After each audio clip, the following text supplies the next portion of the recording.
ತಾನ್ವಾ ಏತಾನ್ ಸಂಪಾತಾನ್ ವಿಶ್ವಾಮಿತ್ರಃ ಪ್ರಥಮಮಪಶ್ಯತ್. ಈ ಸಂಪಾತಗಳನ್ನು ವಿಶ್ವಾಮಿತ್ರನು ಪ್ರಥಮಮಪಶ್ಯತ್, ಮೊದಲು ಕಂಡ. ತದನಂತರಂ ಅನ್ಯೇಪಿ ಅಪಶ್ಯನ್ ಅದರ್ಶನ್ ಇತಿ ಏಕಸ್ಯ ಮಂತ್ರಸ್ಯ ಬಹುಭಿಃ ದರ್ಶನ ವ್ಯವಹಾರಃ ವೇದಾನಾಂ ನಿತ್ಯತ್ವಂ ವಿನಾ ನೈವ ಯುಜ್ಯತೆ.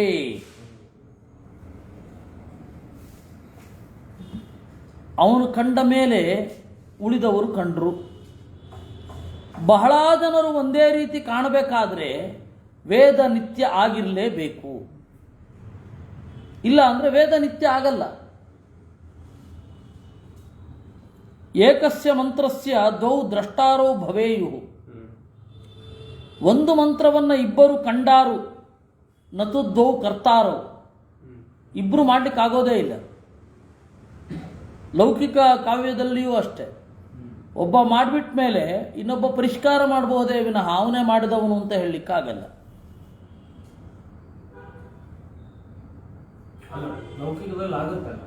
ಯಾಕೆ ಇಲ್ಲ, ಆಗಲ್ಲ. ಇಬ್ಬರು ಕಂಡವರಿದ್ದಾರೆ, ಮಾಡದವರಲ್ಲ, ರಚನೆ ಮಾಡದವರಲ್ಲ. ಗ್ರಂಥ ಇಬ್ಬರು ಮಾಡಿದ್ರು ಅಂದರೆ ಭಾಗ ಬಂದೇ ಬರುತ್ತೆ. ಈ ಭಾಗವನ್ನು ಇವನು ಗಮನಿಸಿರಲಿಲ್ಲ, ಈ ಭಾಗವನ್ನು ಅವನು ಗಮನಿಸಿರಲಿಲ್ಲ ಅಂತ. ಗ್ರಂಥಕರ್ತೃಗಳು ಇಬ್ಬರು ಆಗ್ತಾರೆ. ಎಲ್ಲಿ? ಲೋಕದಲ್ಲಿ. ವೇದದಲ್ಲಿ ಇಬ್ಬರು ಕಂಡವರು ಇರ್ತಾರೆ, ಅವರಿಬ್ಬರು ಮಾಡಿದವರಲ್ಲ. ಇವಾಗ ಇಬ್ಬರು ಋಷಿಗಳಿದ್ದಾರೆ. ಅಥರ್ವ ವೇದದಲ್ಲಿ ಮನ್ಯು ಸೂಕ್ತ ಇದೆ, ಅಲ್ಲಿ ಕಂಡವನು ಬೇರೆ. ಋಗ್ವೇದದಲ್ಲಿ ತಾಪಸಮನ್ಯು ಅಂತ ಒಬ್ಬ ಋಷಿ, ಅವನು ಬೇರೆ. ಆಮೇಲೆ ಭೀಮಸೇನನು ಕಂಡ, ಅವನು ಬೇರೆ. ಹೀಗೆ ಒಂದು ಮಂತ್ರವನ್ನು ಬಹಳ ಜನ ಕಾಣಬಲ್ಲರು ವೇದದಲ್ಲಿ. ಯಾಕೆಂದರೆ ನೀವು ಲಿಸ್ಟ್ ನೋಡಿದ್ರೆ ಮೊದಲು ಬ್ರಹ್ಮದೇವರು ಕಾಣ್ತಾರೆ. ಎಲ್ಲ ಬ್ರಹ್ಮದೇವರು ಮೊದಲು ಕಾಣ್ತಾರೆ ಆಯಾ ಸೃಷ್ಟಿಯಲ್ಲಿ ಅಂತ ಇಟ್ಕೊಳ್ಳಿ. ಆಮೇಲೆ ಎಲ್ಲ ಸರಸ್ವತಿ ದೇವಿ ಕಾಣ್ತಾಳೆ. ಮುಖ್ಯ ಪ್ರಾಣ ಮತ್ತು ಭಾರತಿ ಅವರು ಕೂಡ ಕಾಣ್ತಾರೆ. ಆಮೇಲೆ ಗರುಡಶೇಷ ರುದ್ರರು ಅವರು ಕಾಣ್ತಾರೆ. ಈ ರೀತಿ ಅನಂತ ಕಾಲದಲ್ಲಿ ಎಷ್ಟು ಜನ ಕಂಡಿರ್ತಾರೆ? ಎಲ್ಲರೂ ಕಂಡ ಮಂತ್ರ ಒಂದೇ, ಅಥವಾ ಒಂದೇ ರೀತಿ, ಒಂದೇ ಸ್ವರ, ಒಂದೇ ಪಾಠ. ಇದು ಇದರ ಮಹತ್ವ. ಅದರಿಂದಾಗಿ ವೇದವನ್ನು ದರ್ಶನ ಅಂತ ಕರೀತಾರೆ. ದರ್ಶನ ಅಂದರೆ ಕಾಣಿಕೆ. ನಾವೆಲ್ಲರೂ ಒಂದನ್ನು ಕಾಣಬಹುದು, ಅದನ್ನು ಸೃಷ್ಟಿ ಮಾಡಿದವರು ನಾವಲ್ಲ. ಎದುರುಗಡೆ ಏನು ಹಾಸ್ಪಿಟಲ್ಲೋ, ವಸ್ತುವೋ, ಗಾಡಿಯೋ, ವ್ಯಕ್ತಿಯೋ ಯಾರೋ ಇರ್ತಾರೆ, ಅವನನ್ನು ಕಂಡೆವು ಅಷ್ಟೇ, ನಾವು ಅವನನ್ನು ಸೃಷ್ಟಿ ಮಾಡಲಿಲ್ಲ. ಅಲ್ಲ, ಸೃಷ್ಟಿ ಅಂತ ಒಂದು ಮತ ಉಂಟು, ಆದರೆ ಅದು ಟು ದ ಕೋರ್, ನಾನ್ಸೆನ್ಸಿನ ಟು ದ ಕೋರ್. ಅದು ಸೃಷ್ಟಿ ಕಂಡರೇ ಸೃಷ್ಟಿ ಅಂತ.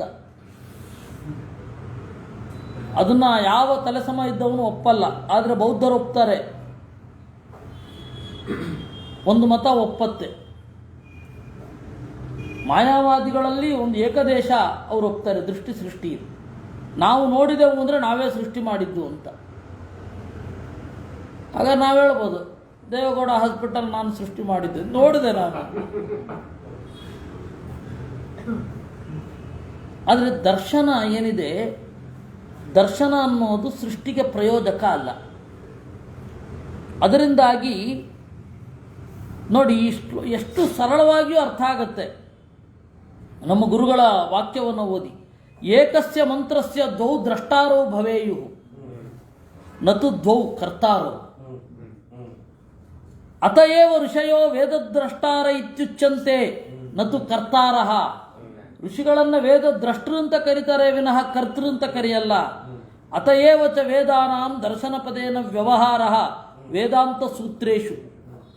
ಅದರಿಂದಾಗಿ ಬ್ರಹ್ಮಸೂತ್ರದಲ್ಲಿ ತದ್ದರ್ಶನಾತ್ ಅಂತ ವ್ಯವಹಾರ ಮಾಡ್ತಾರೆ. ಬ್ರಹ್ಮಸೂತ್ರದಲ್ಲಿ ದರ್ಶನಾತ್ ಅಂತ. ದರ್ಶನಾತ್ ಅಂದ್ರೇನು? ಇತಿ ದರ್ಶಯತಿ ಅಂದ್ರೇನು? ವೇದ ಇದೆ ಅಂತ ಅರ್ಥ.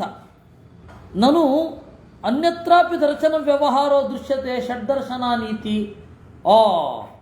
ನೀವು ದರ್ಶನ ಅನ್ನೋ ಶಬ್ದ ಇದೆ, ಅದರಿಂದಾಗಿ ನಿತ್ಯ, ಅದರಿಂದ ಅಪೌರುಚೇಯ ಅಂದರೆ ಬೇರೆ ಕಡೆಯೂ ದರ್ಶನ ಶಬ್ದದ ವ್ಯವಹಾರ ಇದೆಯಲ್ಲ, ಷಡ್ದರ್ಶನಗಳು ಅಂತೇವೆ. ಮಧ್ವ ದರ್ಶನ ಅಂತೇವೆ, ರಾಮಾನುಜ ದರ್ಶನ ಅಂತೇವೆ, ಶಂಕರ ದರ್ಶನ ಅಂತೇವೆ. ಅಲ್ಲಿ ದರ್ಶನ ಅಂತಂದ್ರೆ ನಿಮ್ಮ ಪ್ರಕಾರ ಶಂಕರರ ಕಾಣಿಕೆ, ರಾಮಾನುಜರ ಕಾಣಿಕೆ, ಮಧ್ವರ ಕಾಣಿಕೆ ಅದು ಅಪೌರುಷೇಯವಾ? ಈ ಒಂದು ಪಾಯಿಂಟನ್ನು ನಿರ್ಣಯ ಚಂದ್ರಿಕೆ ಮಾತ್ರ ಎತ್ತಿದ್ದು. ಅಂದರೆ ಅವ್ರಿಗೆ ಗೊತ್ತಿತ್ತು, ಉಳಿದವರಿಗೆ ಅದನ್ನು ಎತ್ಕೊಂಡು ಪರಿಹಾರ ಮಾಡಿದ್ದು ಇವರು. ಜನರಿಗೆ ಅರ್ಥ ಆಗುವ ಹಾಗೆ ಅದನ್ನು ತಗೊಂಡು ಪರಿಹಾರ ಮಾಡಿದ್ದು. ಸ್ವಪ್ರಜ್ಞಾ ದರ್ಶನಂ ಹಿತತ್, ಸ್ವಸ್ವಪ್ರಜ್ಞಾ ದರ್ಶನಂ ಹಿತತ್. ಅದು ತಮ್ಮ ಬುದ್ಧಿಯ ಕಾಣಿಕೆ. ಅತಯೇವ ಕಣಾದ ದರ್ಶನಂ ಅಕ್ಷಪಾದ ದರ್ಶನಮಿತಿ ಸವಿಶೇಷಣಂ ಹಿ ತೇಜಾಂ ದರ್ಶನಂ. ಅದಕ್ಕೆ ಅವರು ಕಂಡದ್ದು ಅಲ್ಲಿ ಪೌರುಷೇಯತ್ವ ಬಂತು, ಪೌರುಷೇಯತ್ವ ಬಂತು, ಅಪೌರುಷೇಯತ್ವ ಅಲ್ಲ. ಎಲ್ಲರೂ ಕಂಡ್ರೆ ದರ್ಶನ ಅಷ್ಟೆ. ಇವಾಗ ನಾನು ಎದುರುಗಡೆ ಇರುವ ವ್ಯಕ್ತಿಯ ಮೇಲೆ ಒಂದು ಹುಲಿಯನ್ನು ಕಂಡೆ ಅಂತ ಇಟ್ಕೊಳ್ಳಿ, ಅದಿಲ್ಲ. ಅವಾಗೇನು, ಇದು ವಿಜಯಸಿಂಹನ ದರ್ಶನ. ಯಾಕೆ ಅಂದರೆ ಅದು ನನಗೆ ಮಾತ್ರ ಕಾಣ್ತಾ ಇರೋದು, ಬೇರೆಯವ್ರಿಗಲ್ಲ. ಅವನಿಗೆ ಹಾಗೆ ಕಂಡಿತು. ಸ್ವಸ್ವಪ್ರಜ್ಞಾ ದರ್ಶನ. ಎಲ್ಲರಿಗೂ ಕಂಡ್ರೆ ದರ್ಶನ ಅಷ್ಟೆ. ಎದುರುಗಡೆ ಇರುವಂತಹ ಮೇಜು ಎಲ್ಲರಿಗೂ ಕಾಣ್ತಾ ಇದೆ, ಹೀಗಾಗಿ ಮೇಜಿನ ದರ್ಶನ ಅಷ್ಟೆ. ಮೇಜಿನ ಮೇಲೆ ಹುಲಿ ಕಂಡ್ರೆ ಅದು ನನ್ನ ದರ್ಶನ, ಅಥವಾ ಯಾರು ಕಾಣ್ತಾರೋ ಅವ್ರ ದರ್ಶನ. ಅದರಿಂದಾಗಿ ವಿಶೇಷಣ ಇದೆ. ಪೌರುಷೇಯ ಅನ್ಲಿಕ್ಕೇನು ಪ್ರೂಫು? ವಿಶೇಷಣ ಇದೆ. ಇದು ಅಪೌರುಷೇಯ ಅನ್ಲಿಕ್ಕೇನು ಪ್ರೂಫು? ವಿಶೇಷಣ ಇಲ್ಲ. ಅನಂತರ ಮನ್ಯಕ್ಕೆ ಅದರ್ಶನ್ ಅಂತಿದೆ ಅಲ್ವಾ, ಅದರ್ಶನ್ ಅಂತ ಬಳಸ್ಬೋದ? ಅಪರ್ಶನ್ ಅಂತ ಖಂಡಿತ. ಆದರೆ ವೈದಿಕದಲ್ಲಿ ಆ ತರಹ ಕಳಿಸ್ತಾರೆ. ಅದರ್ಶತ್ ಅಂತ ಪ್ರಯೋಗ ಉಂಟು ಅಲ್ಲ, ಅವ್ರ ಪ್ರಯೋಗ ಆದ್ರೂ ಮಾಡಬಾರದು ಅಂತ ಹೇಳಿ ಮಾಡ್ಬೋದು. ಸಂಪಾತ ಅಂತಂದ್ರೆ ಈ ಹಿಟ್ಟು ಮತ್ತೆ ಜೇನು ಕಲಿಸುವ ಮಂತ್ರ. ಆ ಕಲಿಸಬೇಕಾದ್ರೆ ಕಾಣುವಂತಹ ಮಂತ್ರವನ್ನು ಸಂಪಾತ ಅಂತ ಕರೀತಾರೆ. ಆ ಮಂತ್ರಗಳನ್ನು ಸಂಪಾತ ಪ್ರಯೋಜಕ ಮಂತ್ರ ಅನಂತರ್ಥ. ಈ ಹಿಟ್ಟು ಮತ್ತೆ ಜೇನನ್ನು ಕಲಿಸುವ ಮಂತ್ರವನ್ನು ಸಂಪಾತ ಅಂತ ಕರೀತಾರೆ. ಆ ಕ್ರಿಯೆ ಮಾಡುವಾಗ ಏನು ಮಂತ್ರವನ್ನು ಕಂಡ್ರೋ ಅದು ಆಯ್ತಾ. ಅತಃ ವೇದಾನಾಂ ನಿರ್ವಿಶೇಷಣ ದರ್ಶನ ವ್ಯವಹಾರೋ ನಿತ್ಯತ್ವಂ ವಿನಾ ನೈವ ಯುಜ್ಯತೆ. ನನು ವರ್ಣಾಹ ಉಚ್ಚಾರಣೇನ ಉತ್ಪದ್ಯಂತೆ. ಅಲ್ಲ, ಉಚ್ಚಾರಣದಿಂದ ವರ್ಣಗಳ ಉತ್ಪತ್ತಿ. ಅರ್ಥವಾನ್ ವರ್ಣ, ಅರ್ಥವಾನ್ ವರ್ಣ, ವರ್ಣಕ್ಕೆ ಅರ್ಥ ಇರುತ್ತೆ. ವರ್ಣಯೋರ್ ವರ್ಣಾನಾಂ ವಾ ಆನುಪೂರ್ವಿ ವಿಚೇತಃ ಪದಂ. ವರ್ಣಗಳ ಅಥವಾ ಬಹಳ ವರ್ಣಗಳ ಆನುಪೂರ್ವಿಯೇ ಪದ. ಸತ್ತು ನಿಷ್ಠಪ್ರತಂ ಪೌರುಷೇಯ. ಆ ಆನುಪೂರ್ವಿ ಏನಿದೆ ಅದು ನಿಷ್ಠಪ್ರಚಂ ಅಂದರೆ ಖಂಡಿತವಾಗಿ ಅವ್ಯಯ. ಅದು ನಿಷ್ಠಪ್ರಚಂ ಅಂದರೆ ಡೆಫಿನೆಟ್ಲಿ ಅದು ಪೌರುಷೇಯ. ನಹಿ ಪುರುಷ ಪ್ರವೃತ್ತಿ ಮಂತರ ಸಂಭವತಿ ವರ್ಣಾನಾಂ ಆನುಪೂರ್ವಿ.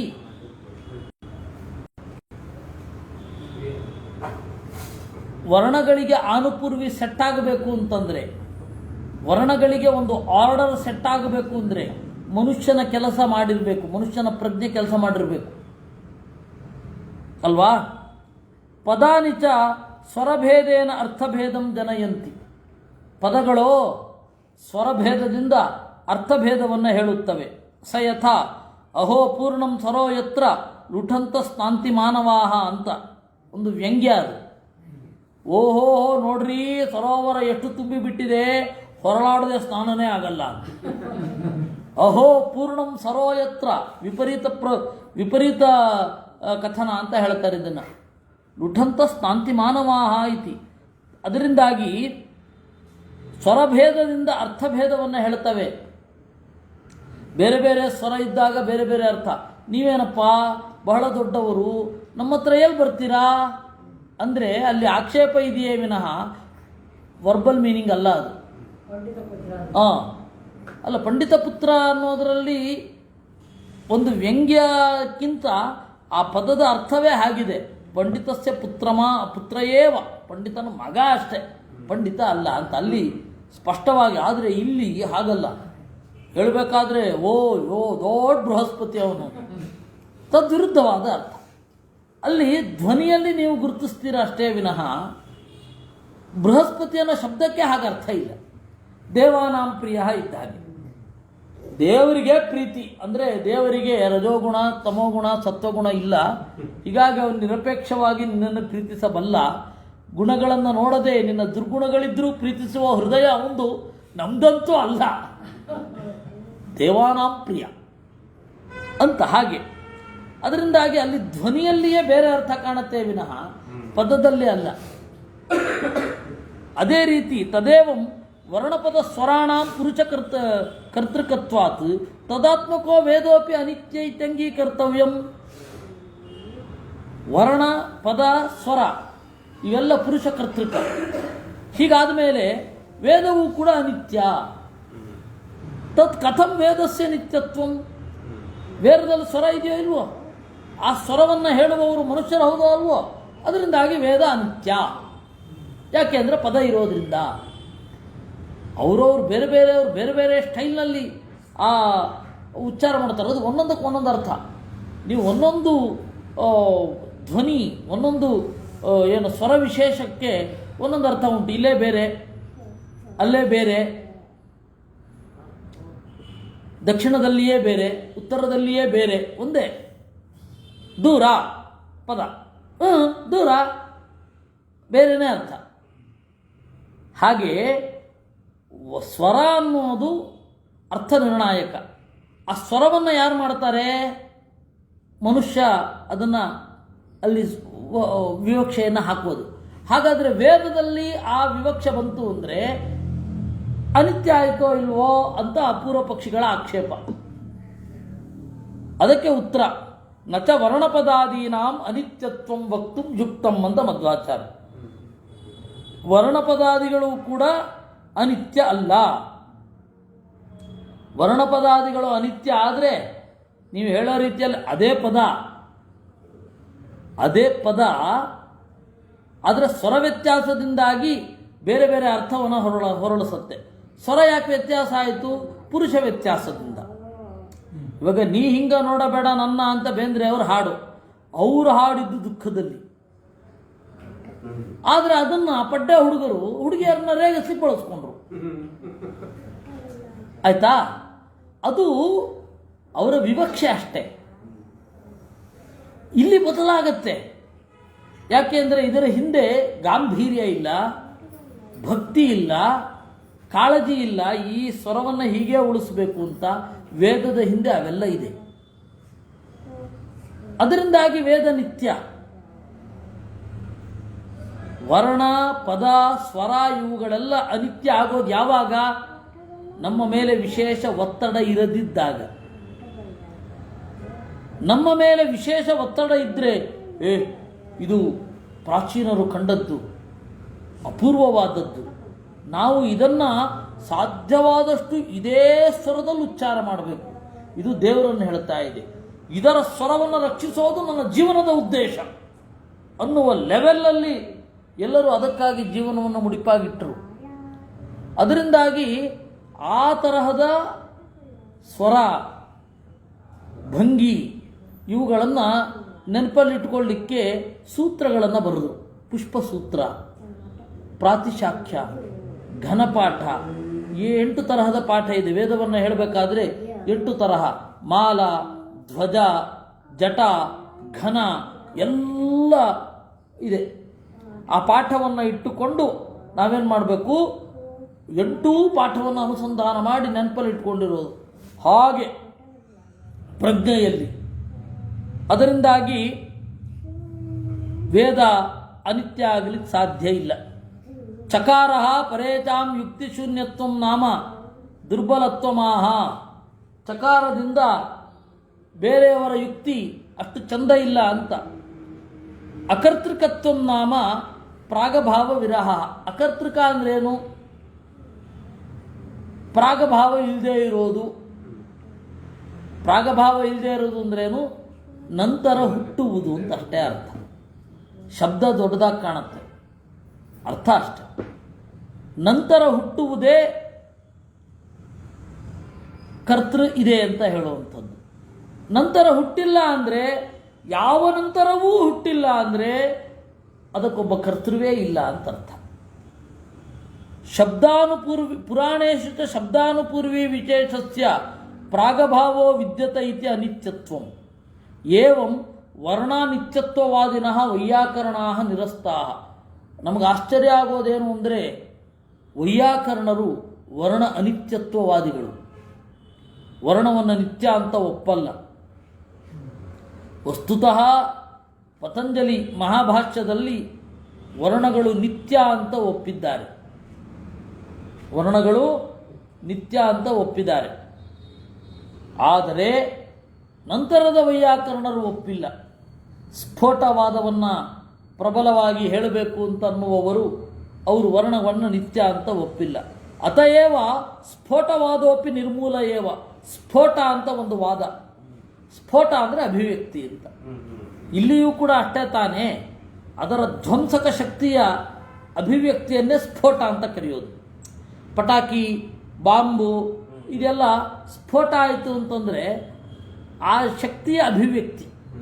ಹಾಗೆ ಇಲ್ಲಿ ಅರ್ಥದ ಅಭಿವ್ಯಕ್ತಿ ಸ್ಫೋಟ ಅಂತ ಒಂದು ವಾದ ಇದೆ. ಅದು ವೈಯಾಕರಣರದ್ದು. ಅದೀಗ ಬೇಡ. ಅದು ಹೇಳಬೇಕಾದ ಪ್ರಸಂಗ ಬಂದಾಗ ಹೇಳುವ. ಪದಸ್ಫೋಟ, ವರ್ಣಸ್ಫೋಟ ಆಯ್ತೆ, ವಾಕ್ಯ ಸ್ಫೋಟ, ಪ್ರಕರಣ ಸ್ಫೋಟ, ಅಲಂಕಾರ ಸ್ಫೋಟ, ಅಂತ ಸ್ಫೋಟಗಳ ಲಿಸ್ಟಿದೆ. ನಮ್ಮ ಒಂದು ಪ್ರಜ್ಞೆ, ಒಂದು ಪದದಿಂದ ಒಂದು ಪ್ರಜ್ಞೆ ಬರಬೇಕಾದ್ರೆ ಏನೆಲ್ಲ ಪ್ರಕ್ರಿಯೆಗಳಿದೆ ಅಂತ ಹೇಳಿ ವಿಸ್ತಾರವಾಗಿ ಅವರು ನಿರೂಪಣೆ ಅನಲೈಸ್ ಮಾಡ್ಕೊಂಡು ಹೋಗಿದ್ದಾರೆ. ದೊಡ್ಡ ದೊಡ್ಡ ಗ್ರಂಥಗಳಿವೆ. ಅದರ ತಾತ್ಪರ್ಯ ಇಷ್ಟೇ. ಅದರಿಂದ ಸ್ಫೋಟವಾದವನ್ನು ಇಲ್ಲಿ ನಿರಾಕರಣೆ ಮಾಡಿದಾಗ ಆಯಿತು ಅಷ್ಟೇ ಹೇಳ್ತಾರೆ. ಸ್ಫೋಟವಾದೋಪಿ ನಿರ್ಮೂಲ ಏವ. ಸ್ಫೋಟವಾದಕ್ಕೆ ಯಾವುದೇ ಬೇಸಿಲ್ಲ.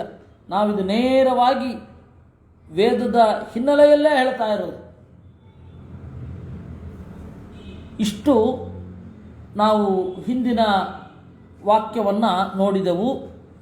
ಇನ್ನು ನಚ ಕೇವಲ ಸಿದ್ಧೇ ಅರ್ಥೇ ವ್ಯುತ್ಪತ್ಯ ಭಾವಾದ ಅಪ್ರಾಮಾಣ್ಯಂ ಒಂದು ವಾದ.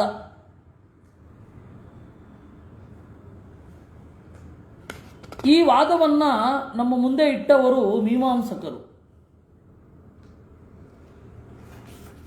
ಮೀಮಾಂಸಕರು ವೇದ ರಕ್ಷಣೆಯಲ್ಲಿ ತಮ್ಮ ಜೀವವನ್ನು ಮುಡಿಪಾಗಿಟ್ಟವರು. ಮೀಮಾಂಸಕರು ವೇದವನ್ನು ರಕ್ಷಣೆ ಮಾಡಬೇಕು ಅಂತ ಹೇಳಿ ಜೀವವನ್ನಾದರೂ ಮುಡಿಪಾಗಿಟ್ಟವರು. ಅವರ ಉಗ್ರ ವೇದ ದೀಕ್ಷೆಯನ್ನು ಜಯಂತ ಭಟ್ಟನಂತವನೇ ತಮಾಷೆ ಮಾಡ್ತಾನೆ. ವೇದಕ್ಕೆ ಸ್ವತಃ ಪ್ರಾಮಾಣ್ಯವನ್ನು ಹೇಳುವಲ್ಲಿ ಈ ಮೀಮಾಂಸಕರು ತಮ್ಮ ಹೆಂಡತಿಯರನ್ನಾದರೂ ಮನೆಯಿಂದ ಹೊರಗಡೆ ಇಟ್ಟಾರು ಅಂತ ಅಷ್ಟು ತಮಾಷೆ ಮಾಡ್ತಾನು. ಅಂದರೆ ಆ ಮೀಮಾಂಸಕರ ವೇದನಿಷ್ಠೆ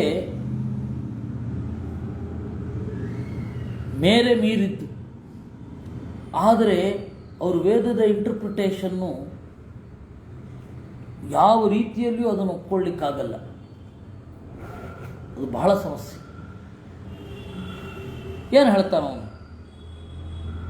ನಚ ಕೇವಲ ಸಿದ್ಧೇರ್ಥೆ ವ್ಯುತ್ಪತ್ಯ ಭಾವಾದ ಅಪ್ರಾಮಾಣ್ಯಂ. ಕೇವಲ ಸಿದ್ಧೇ ಅರ್ಥೆ. ವೇದ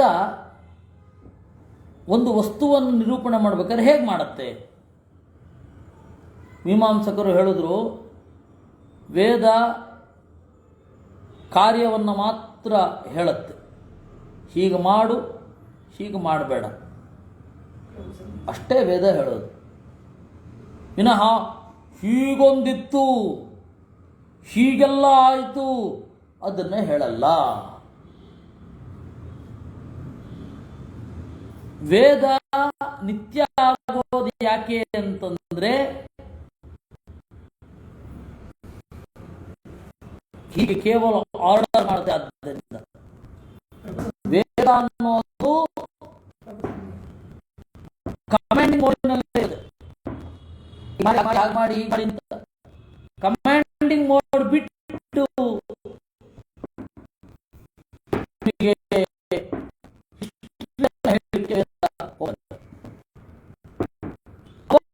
ದೇವರು ಹೇಳಲ್ಲ, ಅದು ವೇದ. ದೇವರೇ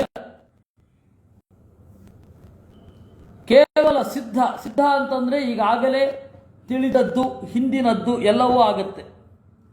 ಸಿದ್ಧ ಅನ್ನೋದಕ್ಕೆ ಎಲ್ಲ ಧ್ಯಾನ,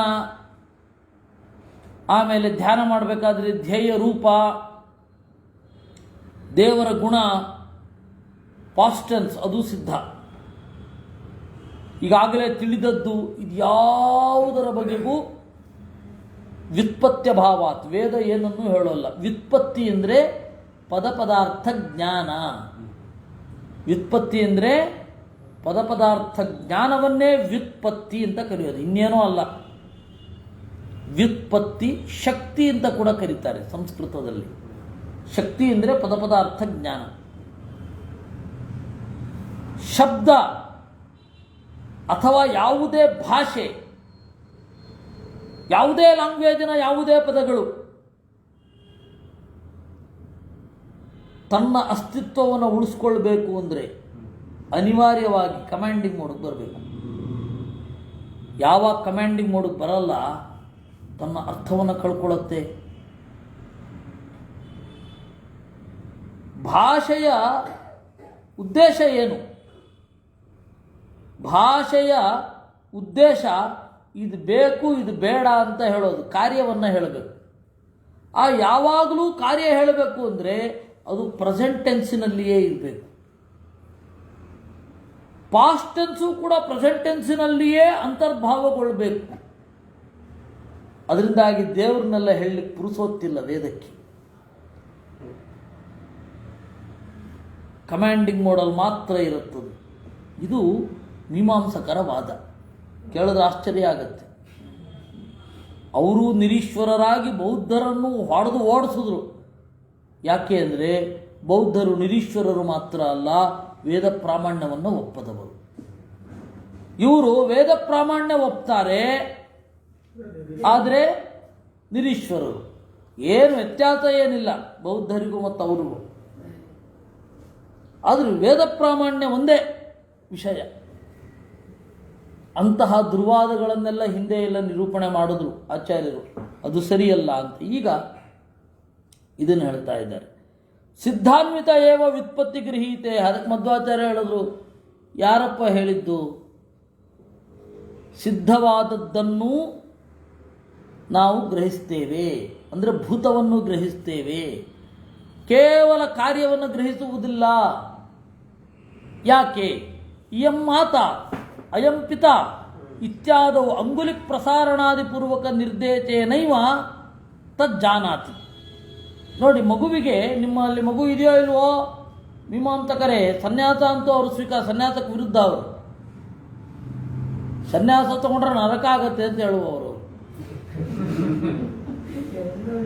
ಮೀಮಾಂಸಕರು. ಅದಕ್ಕೆ ಸನ್ಯಾಸಿಗಳಿಗೆ ಮಡಿ ಮೈಲಿಗೆ ಏನಿರಲಿಲ್ಲ. ಆವಾಗ ನಿಜವಾದ ಸನ್ಯಾಸಿಗೆ ಮಡಿ ಮೈಲಿಗೆ ಇರಲ್ಲ. ಈಗ ಸನ್ಯಾಸಿಗಳೇ ಹೆಚ್ಚು ಮಡಿ ಮಾಡೋದು. ಹಾಗೆ ಆವಾಗ ಯಾಕೆ ಅಂತಂದರೆ ಅವರು ಭಿಕ್ಷೆಗೆ ಹೋಗ್ತಾರೆ. ಭಿಕ್ಷೆ ಮನೆಯಲ್ಲಿ ಹೆಂಗಿರುತ್ತೆ ಯಾರು ಗೊತ್ತು? ಅವು ಹೊರಗಡೆ ತಂದು ಹಾಕ್ತಾಳೆ ಅವಳು, ಅಥವಾ ಒಳಗಡೆ ಕರೆದು ಊಟಕ್ಕೆ ಹಾಕ್ತಾಳೆ. ಎರಡೇ. ಅವು ಜೋಳಿಗೆಯಲ್ಲಿ ಅನ್ನ ಹಾಕಿದರೆ ಹಾಕಿದ್ಲು ಅವಳು. ಅವಳು ಹೆಂಗೆ ಮಾಡಿರ್ತಾರೆ ಅಂತೆಲ್ಲ ತಲೆ ಕೆಡಿಸ್ಕೊಳ್ಳಿಕ್ಕಾಗತ್ತಾ? ಯಾವ ಮಡಿಯೂ ಇಲ್ಲ, ಮೈಲಿಗೆಯೂ ಇಲ್ಲ ಅವರಿಗೆ. ಮೃತಕ ಇಲ್ಲ, ಸೂತಕ ಇಲ್ಲ. ಅಯ್ಯೋ ಯಾರೋ ಸತ್ತೋದ್ರು 10 ದಿವಸ ಮೈಲಿಗೆ ಇಲ್ಲ, ಯಾರೋ ಹುಟ್ಟುಬಿಟ್ರು 10 ದಿವಸ ವೃದ್ಧಿ ಇಲ್ಲ, ಹಾಗಂತ ಹೇಳಿ ಮಡಿಯೂ ಇಲ್ಲ. ಅವರು ಸಮಾಜ ಬಾಹ್ಯರಾಗಬೇಕಾದವರು ಅಂತ ತೀರ್ಮಾನ ಮಾಡಿಬಿಟ್ಟಿದ್ರು. ನಿಜವಾದ ಮೀಮಾಂಸಕರ ಪ್ರಣೀತ ಧರ್ಮಶಾಸ್ತ್ರದಲ್ಲಿ ಸನ್ಯಾಸಿಗಳನ್ನು ಮುಟ್ಟಬಾರದು. ಸನ್ಯಾಸಿಗಳು ಪರಮ ಮೈಲಿಗೆ, ಅವ್ರಿಗೇನೂ ಇಲ್ಲ. ಆದ್ದರಿಂದ ಒಳ್ಳೆ ಕ್ರಿಯೆ ಇಲ್ಲ. ನಿಮಗೆ ಒಂದು ವಿಷಯ ಗೊತ್ತಿರಲಿ, ಗಾಯತ್ರಿ ಮಂತ್ರ ಇಲ್ಲ ಅವರಿಗೆ. ಈ ಎಲ್ಲ ಕಾರಣಗಳಿಂದ ಸನ್ಯಾಸಿಗಳನ್ನು ಕಂಡ್ರಾಗ್ತಾ ಇರಲಿಲ್ಲ ಅವರಿಗೆ, ಮೀಮಾಂಸಕರಿಗೆ. ಹೀಗಾಗಿ ಗೃಹಸ್ಥಾಶ್ರಮರೇ ಆಗಿರಬೇಕಾ? ಅವ್ರ ಮನೆಯಲ್ಲಿ ಮಕ್ಕಳಿರಲೇಬೇಕಾ? ಮಕ್ಕಳು ಹೇಗೆ ಬೆಳೀತಾರೆ ಅಂತ ಗೊತ್ತಾಗಲ್ವಾ ಅಂತ ತಮಾಷೆ ಮಾಡ್ತಾರೆ ಆಚಾರ್ಯರು. ಮಕ್ಕಳಿಗೆ ಹೆಂಗಪ್ಪ ಭಾಷೆ ಕಲಿಸ್ತೀರ ನೀವು? ಹೇಗೆ ಮಕ್ಕಳಿಗೆ? ಅವರಿಗೆ ಪ್ರೆಸೆಂಟ್ ಟೆನ್ಸ್ ಗೊತ್ತಿಲ್ಲ, ಪಾಸ್ಟ್ ಟೆನ್ಸ್ ಗೊತ್ತೇ ಆಗಲ್ಲ, ಫ್ಯೂಚರ್ ಟೆನ್ಸು ಗೊತ್ತಾಗಲ್ಲ. ಅವರಿಗೆ ಭಾಷೆ ಪರಿಚಯ ಮಾಡಿಸ್ಬೇಕು. ಹೇಗೆ ಮಾಡಿಸ್ತೀರಾ?